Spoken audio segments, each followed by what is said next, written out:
So what are like the different types of women that you see out there? like archetypes, I guess. Yeah, so you have so many. Whatever archetype the girl is, at the end of the day, they all want to have fun. Okay, that's huge. But you have a lot different buckets, right? You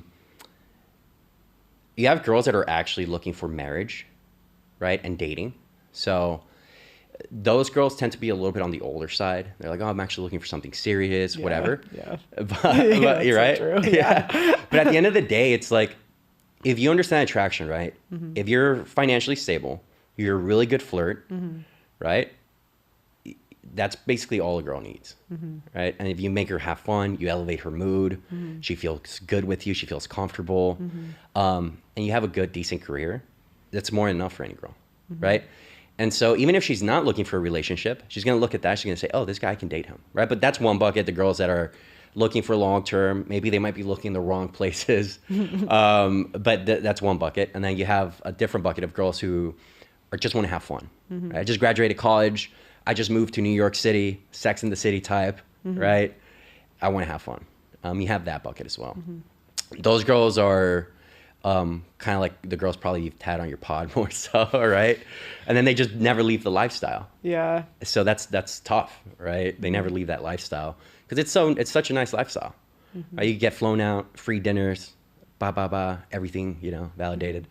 And then they reach 30, 32, and then that's all pulled away. Yeah. Do you think that like 8 to 10s belong to the streets forever? I've heard some PUAs say that. I'm curious if you think 8 to 10s belong like to the streets. 8 pluses because they're so monetized. Even if they're not like, I think mids are sluttier than 8 pluses because like that they have to be to compete. But like. Because I had a PI on the show and he was saying how like if they're super hot, like they can do nothing and get things in return, or the mids have to put out. The mids have to put out.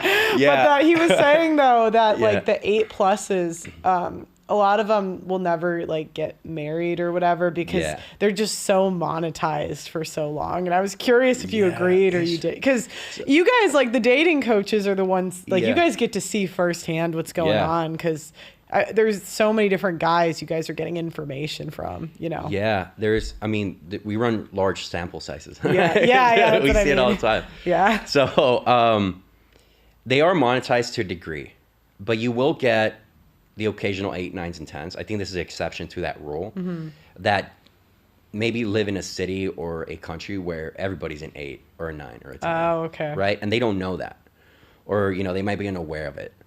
Or they just don't. I think it requires also, if you're a girl who's an 8, 9, or a 10 and you're monetizing it, I think it requires a level of ambition. Like you want, there's a drive there as well. And a lot of girls might not have that drive, that ambition. And so you might meet a few of them who don't have that. They have a regular, small Instagram, 500, 600 followers, So I think that's an exception to the rule. But I think a 7 can, nowadays with social media and the amount of simping that's going on, a 7 can monetize it too. Yeah. I mean, you have 5s monetizing it. Oh, yeah. I mean, you could get the filters. Filters and some plastic surgery. You have so many girls monetizing it now. It's like, well... Yeah. You kind of just have to work around that. Yeah, so what changes have you seen in the last 10 years? Like with women monetizing more? Is that like a common thing where like they'll approach a girl? And for me, when I was interviewing, I couldn't believe how many people had OnlyFans of the women. That seemed really normal. And is that something you guys have come across? Or is that just... Because people will say, go touch grass. It's just your podcast. So I'm curious what you've seen on like the ground level. I mean, I think it definitely, you definitely attract that type of audience, right? But from what I've seen, there's definitely an increase. It's not nearly as many as you think, but you definitely do see an increase. Now, was there a point that they might have had one and then they failed? And then they deleted it? I don't know, right? I can't tell you that. But they said, I need to find these girls. Where are they, right? I'll help you find them, brother. And so we have seen an increase in that over the last 10 years, but what we've seen an increase the most that I think is really damaging is the amount of bad advice between women's circles. Because women's circles are growing stronger. I think that's how feminism is materializing, is you're getting 4 or 5 groups of girls, and they're a girls group, and they all give each other shitty advice, And now you have a lot of those groups that are very hard to break, or they just don't look at men as, they just don't respect men in general, right? Their opinion or anything. And so I think that's what we're seeing an increase in, or what we've seen in the last 10 years. Whereas before, it was more so like, oh, this is my group, and you know, they're a couple, and it's like a couples group more so. Maybe there's a third wheel here and there. But now it's like more single groups, you know, that hang out. So that's kind of like a big increase in change that we've been seeing. And so how does that translate into like the places that men should approach women? Because it used to go through like social group. So where would you suggest they approach now? Yeah, social groups are third places, right? Like universities, churches. That used to be like the number one place to approach. Now it's like all online now. It's majority online. But what I'll tell guys is, you can meet a girl online, but if you don't have your communication skills, you're gonna have to go out with her and see her in person. You might look cool online, and then you're gonna meet her and you go, oh, he's a loser. You know? So anywhere you see a girl you're attracted to, it could be the grocery store, the Target, the gym, the club, the bar, the coffee shop, wherever, lounge, cocktail lounge, cigar lounge, it doesn't matter. She could be your hostess, your waitress, wherever. But I advise guys to always go for it. Always. Because you don't know when you're gonna see her again. So it's anywhere. I don't really wanna say there's a particular venue to do it. I just wanna say, just be ready at all times. Just be ready at all times. Obviously, if you're looking for hookups, bars, clubs, those are the best. If you're looking for something serious, go to events and meetups and activities that fit with your lifestyle. You know, if you're into cycling, go to cycling classes, right? If you're into running, run clubs are huge now. Whatever fits your lifestyle, you know? If you're into the gym, go to the Mr. Olympia or something like that, okay? And then approach women there. Something that fits your lifestyle. But if you're looking for hookup, bars, clubs, nothing beats that. Online is also really easy to hook up with girls that you meet online, like Hinge, your Tinder, all those things. Are the guys now, is it mostly like drinks? I've heard some guys are doing like movies at their place and they go straight to do you see that? Is that a thing? No. So like what's the close rate usually of? Good question. So for the average guy, because I talk to guys like this all day, literally like 3 or 4 that I'm talking to. The average guy, I kid you not, gets very few matches. Well, yeah, any, of course, yeah. Right? And out of that, maybe he gets 1 date, 2 dates a month, right? And then out of that, maybe he sleeps with one every 3 months. Okay. A couple months, right? One of the things I like to ask... And is it just once, or do they keep coming? I've heard some guys, their problem is like they can sleep with them, but they can't get the girl to commit. Well, I was like, what are we living in this world? Right, where the girl's just walking away after giving up. Shiv was telling me about one of his friends. He's like, he'll bang these like hot women, and he like wants a girlfriend. And he's like, they won't stick around. The girls are the dogs nowadays, right? The girls are the dogs. I'm like, damn, they won't. What a sick society we live in. No, but he's like, you don't want to get breakfast? They're like, no. Dude, I'm yearning for a relationship. He's like, you don't want to like cuddle? I'm just a walking stick of meat for you. Unbelievable. Yeah. No, but it is tough for guys. I think retaining the relationship. I think what happens with that, the guys that are saying that, are the guys who only get one girl. I think so. It's already a biased pool, right? Because it's the guys that got one girl, and they're so clinging and hung up on her because that's the only option they had, and they're like, oh, I can't retain them because they only had that option. Right? But if they had more options, I could guarantee you they would probably retain all of them. Right? No, this like I don't know if you've seen this, but like I did it. I had guys on Twitter send me their stats of like they slept with this many women, Really? Okay. and how many like wanted relationships. And I found that like some guys they would all the girls they slept with wanted relationships, and some guys it was like out of 50 like none. So it was very polarized. It was binary. That's the numbers I got. You see more than I do. Yeah. So what I see with the guys is, I mean, if you understand women properly, right, and she sleeps with you, she's gonna want to come back all the time, right? I know I could hit up, for example, right now, right?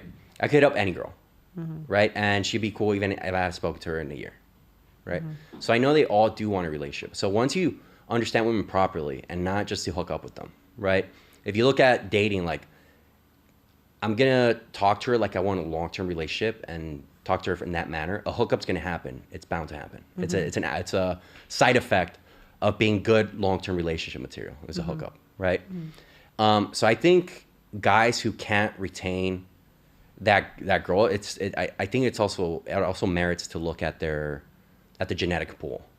You know what I mean? It might be guys who are, better looking, taller, but they might not be good long-term relationship material. Like the bartender that's It's like stuff going exactly where the girl's like, yeah, he's so hot. He said he was a DJ. Yeah. Where he's like, he's so hot, or he has like that He's living clout. on the, yeah. Yeah. Where I kind of want that experience. Yeah. And so that's all they want from him. Right. But I could give you like, if he was a DJ, but when he talked to her, he was like, he didn't talk about being a DJ. He just treated her like a long-term relationship. She would have came back. Oh, really? Right? Yeah, 100%.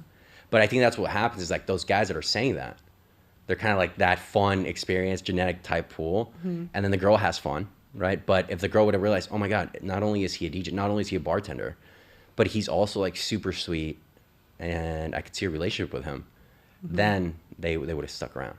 But that's usually what I see because I do coach guys, but they have that problem where they're good looking guys, 6'4", right? Total chats are like, girls they just don't want to, stick around. And I get to know them. I'm like, well, yeah, because you're a douchebag, right? You got to treat them better, right? Oh, you got to be a long-term relationship material. And they're not used to that because girls they don't have to do that. Right. Whereas a guy who doesn't get that, he has to lead with that. Oh, so they're probably like something's wrong with their long-term personality. Exactly. It's like they're attractive. 2 different animals. Oh, so they're attractive in the beginning, but the long-term personality. Think about it like you go to work, right? You're wearing your work hat. Yeah. And then you come home, now you have to change to your husband hat. Yeah. Right? It's the same thing in a long-term relationship. You have your hookup hat, the fun, flirty guy. Oh, I just want to, fuck this guy. He's so fun. He's so hot. He's so flirty. But then you have those serious conversations with her where like it makes her feel like, oh, we're talking about my past, the future. He's got ambitions.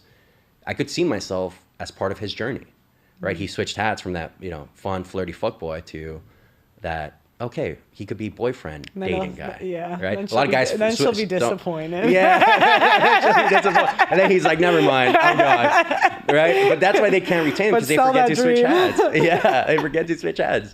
Sell the dream. Sell the dream. We were talking about that.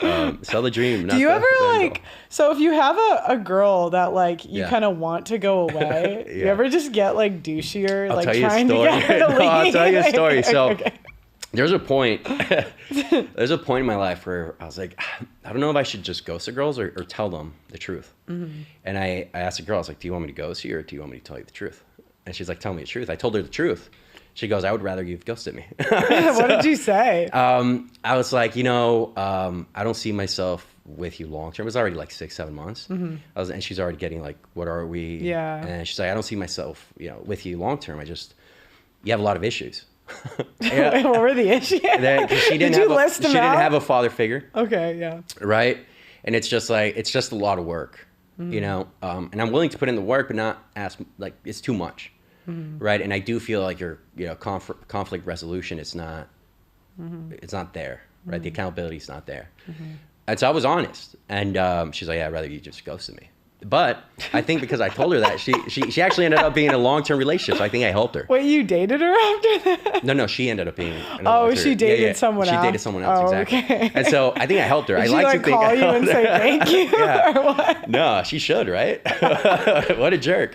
But yeah, so I do think it helps telling him the truth. It definitely does hurt.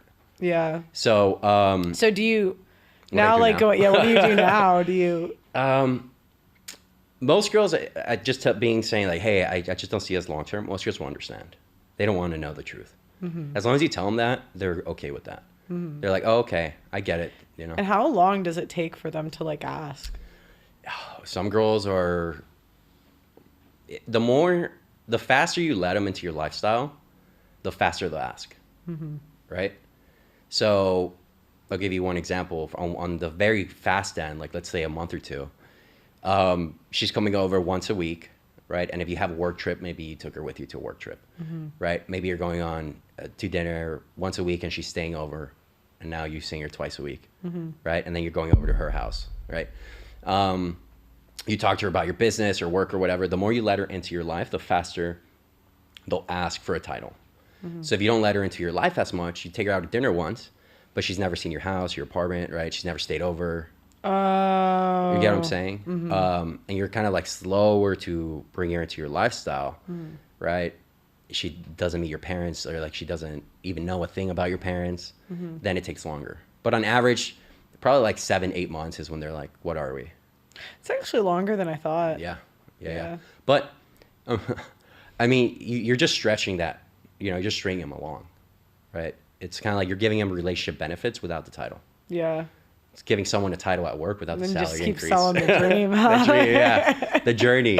Maybe the someday. Yeah. And so that's kind of how it works, right? Do you ever get like them vindictive? Because like I know a lot of guys are kind of, like women are not. Have you watched CGA ever? No. So he has this he has this phrase called "all men pay." Okay. So like even I heard that, yeah. Because the women like eventually will make you pay. Yeah. Do you ever find that like a vindictive girl like tries to ruin your reputation, does anything crazy? Yeah, all the time. Women, no, listen. They said never show her where you live in the chat. Never. Is that a strategy? No. So to not... I mean, if you're gonna hook up with your girl, she probably can take it back to your place. Well, you can go to hers, right? You go to hers, but this is what I'll tell guys: it's always safer to go back to yours because you don't know, who might be crazy. She might have a crazy ex for all you know. Oh, okay. So it's always safer at your place. But that being said and done, what was the question? The vindictive, right? Yeah. So girls, once they're in love with you, they will go above and beyond to make sure no one else can get you. And one of those ways is by ruining your reputation, right? Because think about it, they can't do anything physically, but they can sure as hell hurt your reputation, your brand, right? I mean, you see this throughout history, right? Name a successful man that hasn't women been... Women do it to me, and I'm not even dating them. It's insane. They have so much power. Yeah. But yeah, name a successful man that hasn't been hurt by that stuff. It's almost impossible. Do you ever get guys that are really like neurotic about that happening? Like they don't want to approach because of that sort of thing? Yeah, you definitely have some PTSD in there. But you have to realize too, if you go in with good intentions, like not being a psychopath, right? Oh, I'm gonna sleep with as many women as possible. And you go in with like, okay, I'm gonna treat her right? And I'm gonna do all these things. I'm gonna make her feel good. And I'm actually looking, if I sleep with her, I'm actually looking for a relationship. If you go in with those intentions, nothing's gonna happen. Women are very understanding where it's like, oh, okay, I'm not gonna do anything crazy. Most women won't do anything crazy, right? But the ones that do something crazy, it's a tail end. What's like the craziest thing that's happened to you? I had a girl who